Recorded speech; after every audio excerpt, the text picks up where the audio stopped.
So hello and welcome guys, फेरि पनि हजुरहरूलाई स्वागत छ मेरो अर्को नयाँ भ्लगमा।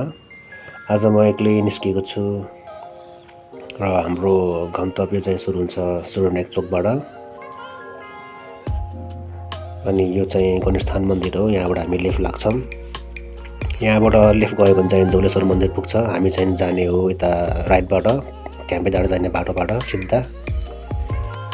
र म चाहिँ आज जाँदैछु रानीको तल पर्ने पनौतीतिर एउटा ठाउँ जहाँ ट्राउट फिस पाइन्छ।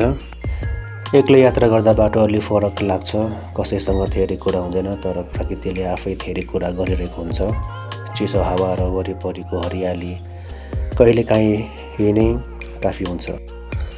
सहरको हल्लाबाट केही समय टाढा हुँदै मन पनि बिस्तारै शान्त हुँदै जान्छ। यस्ता साना यात्राले थकानभन्दा बढी ऊर्जा दिएर फर्काउँछन्। बाटोभरि देखिने गाउँहरू, खेतबारी, घुमौरा सडक र टाढासम्म फैलिएका डाँडाहरू नेपाल साँच्चीकै सुन्दर छ भन्ने कुरा हरेक यात्राले फेरि सम्झाइदिन्छ।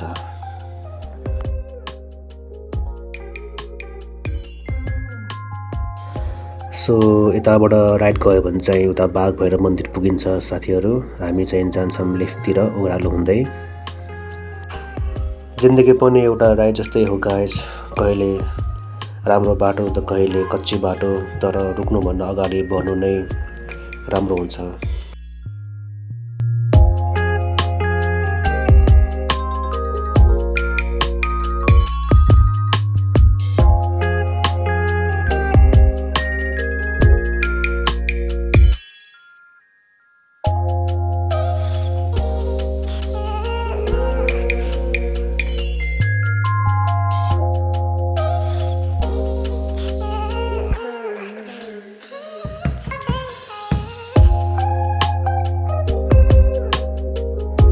सो फाइनली गाइस मजा आइसक्यो यतातिर।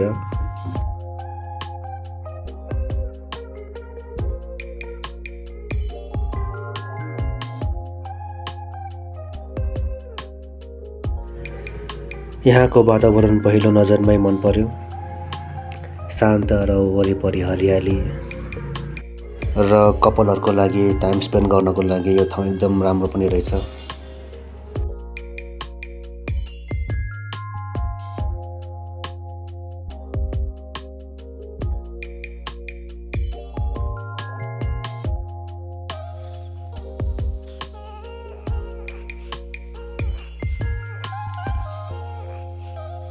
अब म ट्रफी समात्नतिर लागेँ। त्यहाँ एकजना भाइले मलाई जाल दिँदै भन्नुभयो, आफ्नो सक्दो प्रयास गर्नु दाइ।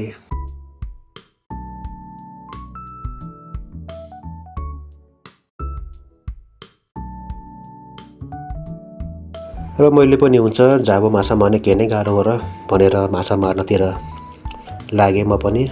धेरै समयसम्म निकै मिहिनेत गर्दा पनि मैले एउटै माछा जालमा पार्न सकिनँ। अन्ततः बल्ल बल्ल 2वटा ट्राउट माछा समात्न सफल भए। त्यो क्षणमा मलाई यस्तो अनुभूति भयो कि मानौ मैले कुनै ठुलो युद्ध जितेछु। ट्राउट फिस समात्दाखेरि हामी बच्चा बेला खेत र खोलामा माछा मारेको ती पलहरूको झलको याद आएको थियो।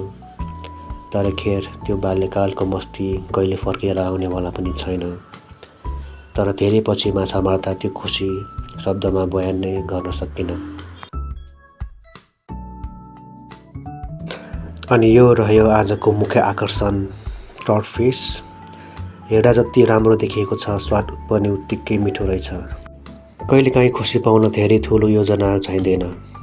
एउटा बाइक, केही किलोमिटरको यात्रा, मनपर्ने खाना र केही शान्त क्षण, यति नै पर्याप्त हुन्छ।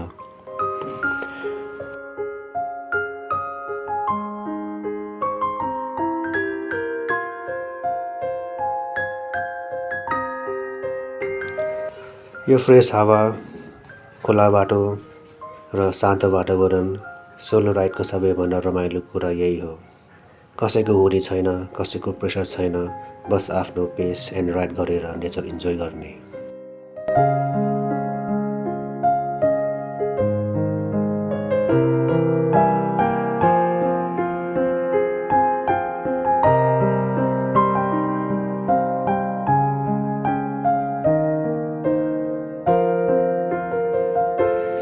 यो लोकेसन हेर्नु त कस्तो रमाइलो छ। यस्तो ठाउँमा रोकेर एकछिन रेस्ट लिँदा माइन्ड नै फ्रेस हुने रहेछ। तर ट्राभलको रियल डेस्टिनेसन भन्दा पनि जर्नीमै हुन्छ। र यति भन्दै आजको यो सानो सोलो राइड यहीँ समाप्त हुन्छ। यदि हजुरहरूलाई पनि यस्ता यात्रा मनपर्छ भने भिडियो लाइक गर्नुहोला, आफ्ना प्रक्रिया कमेन्टमा लेख्नुहोला अनि यस्तै यात्रा र फुड भ्लगहरूका लागि च्यानल सब्सक्राइब गर्न नभुल्नुहोस्। अर्को नयाँ गन्तव्यमा फेरि भेटौँला, तबसम्म सुरक्षित यात्रा गर्नुहोस्। धन्यवाद।